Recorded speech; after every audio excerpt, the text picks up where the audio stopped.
Speaker sir, ముఖ్యమంత్రి గారు లేస్తే ముఖ్యమంత్రి గారు చారిత్రాత్మకమైన పద్ధతుల్లో ప్రత్యేక శాసనసభ సమావేశాలు పెడుతున్నారు అని చెప్పి పొద్దున్నే క్యాబినెట్ బడ్జెట్ సమావేశాలకు చేస్తారు కదా సార్, అట్లా బడ్జెట్ ముందు ఒక క్యాబినెట్ పెట్టి వెంటనే తీసుకొస్తే మేమేమనుకున్నాం సార్ అంటే నిజంగా కూడా ఈ ప్రత్యేక శాసనసభ సమావేశాల్లో 42% రిజర్వేషన్ అమలు చేయడానికి కామారెడ్డి డిక్లరేషన్లో ఇచ్చిన విధంగా ప్రత్యేకమైన బిల్లు ఏమన్నా తెస్తున్నారేమో, ఆ బిల్లు తెచ్చి వెంటనే శాసనసభలో ఆమోదింపజేసి తద్వారా చట్టబద్ధత కల్పిస్తారేమో అని చెప్పి రాష్ట్ర వ్యాప్తంగా బలహీన వర్గాల సోదరులు కామారెడ్డి డిక్లరేషన్ చూసిన వాళ్ళు ఎదురు చూస్తూ ఉంటారు. కానీ ముఖ్యమంత్రి గారు ఏం చేస్తున్నారు సార్, ఇక్కడ లేచి ఓ 4 పేర్లు చదివి, అధ్యక్ష మీ ప్రభుత్వం మీద ప్రజలకు నమ్మకం లేదు. ఎందుకంటే రేవంత్ రెడ్డి గారు మీరే చెప్పినారు, సమగ్ర కుటుంబ సర్వే జరిగినప్పుడు తమరిచ్చిన ఉపన్యాసమే మొత్తం యూట్యూబ్లో ఉంది, అన్ని టీవీలలో ఉంది. ఏమన్నారు సార్ ఆ రోజు?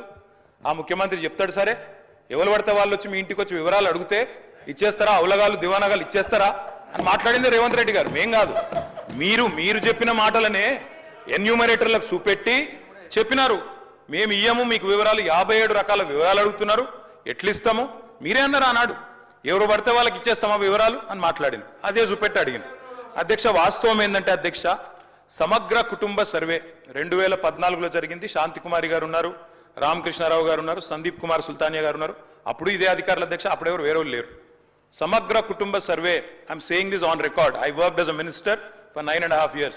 ఎస్, చేసింది మొత్తం ప్రభుత్వ అధికారులే, చేపించింది ప్రభుత్వమే. Yes, it is an official document. అందులో ఖచ్చితంగా మేము ఓపెన్ గా వెబ్సైట్ లోనే పెట్టినాం, అసెంబ్లీలో కాదు, చాటుమాటుకు కాదు, పారదర్శకంగా వెబ్సైట్ పెట్టాం. ఆ వెబ్సైట్ లోంచే పాయల్ శంకర్ గారు తీసుకున్నారు. ఏముంది అధ్యక్ష సమగ్ర, ఒక మాట మీ చేతిలో కూడా అదే ఉంది. ఏముంది అధ్యక్ష అందులో డేటా? తేడా ఏంటంటే కేసీఆర్ గారి ప్రభుత్వానికి కాంగ్రెస్ ప్రభుత్వానికి అధ్యక్ష, సమగ్ర కుటుంబ సర్వేలో పాల్గొన్న కుటుంబాల సంఖ్య 1,03,00,000 కుటుంబాల అధ్యక్ష, 1,03,95,000. మొత్తం పాల్గొన్న ప్రజలు 3,68,00,000. 3,68,00,000 జరిగింది ఒక్క రోజులో 24 గంటల్లో రాష్ట్ర వ్యాప్తంగా ప్రతి ఇంటిని ఎన్యూమరేట్ చేసి అత్యద్భుతంగా చేసినాం మేము.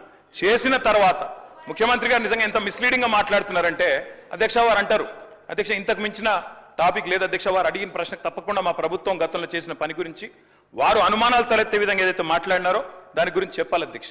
వారు అంటారు అధ్యక్ష బీసీల సంఖ్య అందులో ఎంత అని. ఎస్, ఆనాడు బీసీల సంఖ్య సమగ్ర కుటుంబ సర్వే ప్రకారం 1,85,61,856, 51%. 51% బీసీలు ప్లస్ అది కాకుండా ముస్లిం సామాజిక వర్గంలో ఉండే బీసీలను కూడా కలుపుకుంటే 10%. మొత్తం ఆనాడు సమగ్ర కుటుంబ సర్వే ప్రకారం రాష్ట్రంలో బీసీల సంఖ్య 61%.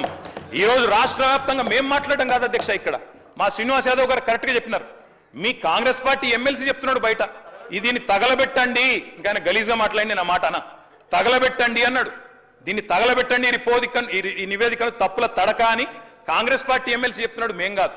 రాష్ట్ర వ్యాప్తంగా బలహీన వర్గాల సంఘాలు చెప్తున్నాయి. ఏమని చెప్తున్నాయి అధ్యక్ష?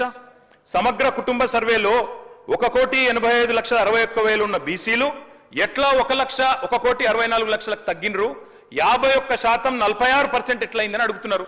శంకరన్న కూడా అదే అడిగింది కదా అధ్యక్ష, తప్పేం అడిగిండు? ఇక్కడ శంకరన్న ఒక్కడే అడుగుతలేడు అధ్యక్ష, బయట మీ కాంగ్రెస్ పార్టీ ఎమ్మెల్సీ మాట్లాడుతున్నాడు, మీరిచ్చిన స్టేట్మెంట్ను మీరిచ్చిన నివేదికను తగలబెట్టమని చెప్పిండు అధ్యక్ష, మామూలు కాదు. ఇంకొక మాట అధ్యక్ష, మేము అనుకున్నాం అధ్యక్ష శాసనసభ సమావేశం ప్రత్యేకంగా పెడితే, ఇవాళ ఏం చెప్పినారు మీరు కొత్తగా? మీరు చెప్పింది ఈరోజు చెప్పింది, మొన్న ఉత్తమ్ కుమార్ రెడ్డి బయట ప్రెస్లే చెప్పిండ్రు. ఆయన ఉత్తమ్ కుమార్ రెడ్డి గారు సబ్ కమిటీ చైర్మన్ గా ప్రెస్ మీట్ లో ఇవాళ మీరు చెప్పిన లెక్కలని మొన్ననే చెప్పిండ్రు. ఎందుకు పెట్టిండ్రు మీరు? ఇవాళ మేమేమనుకున్నాం, 42% రిజర్వేషన్ ఇవ్వడానికి చట్టబద్ధత కల్పిస్తూ బిల్లు తెస్తారనుకున్నాం. లేదా మీరు చెప్పినట్టు 56% బీసీలుంటే ఆ 56% బీసీలకు బీసీ సప్లాన్ చేస్తారేమో అనుకున్నాం.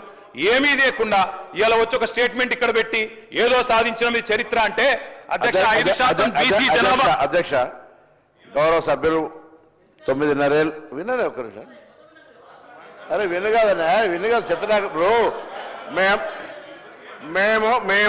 మేము సబ్ కమిటీ చైర్మన్ గా ప్రజల ముందు ఉంచినాము. దానికి న్యాయపరంగా శాసనసభలో ప్రజాస్వామిక విలువలుగానే శాసనసభలో ప్రభుత్వం తరఫున పెట్టినాము. మీరు ఇట్లప్పుడన్నా మీరు వెబ్సైట్లో పెట్టామని చెప్పి మీరు ఊరికేనే